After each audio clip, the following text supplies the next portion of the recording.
ગુજરાત રાજ્ય માધ્યમિક અને ઉચ્ચતર માધ્યમિક શિક્ષણ બોર્ડની ધોરણ 10 અને 12ની પરીક્ષાનું આજે બીજું પેપર હતું અને સુરતની શારદા યતન સ્કૂલમાં સપ્લિમેન્ટરી મોડી મળતા વાલી તથા વિદ્યાર્થીઓએ હોબાળો મચાવ્યો હતો।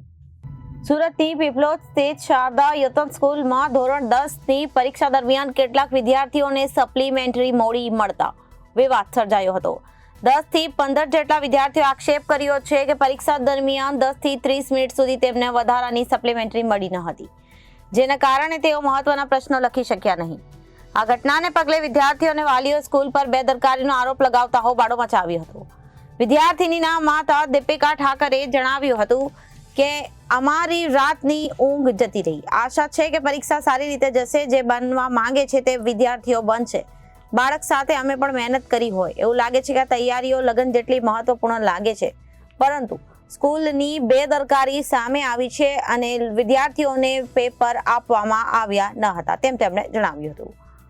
એમના જવાબ રૂપે વાતો સાંભળ્યા વગર ફોન કટ કરી દેવામાં આવ્યો। ફરીને ફોન કરવા છતાં પણ ફોન કટ કરી દેવામાં આવ્યો।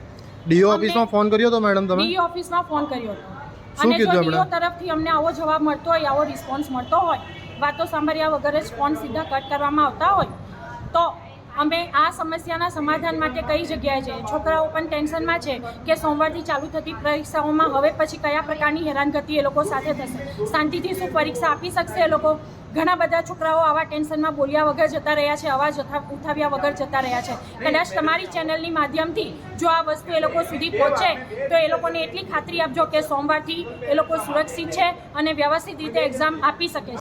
Bureau report Janadesh news, Surat.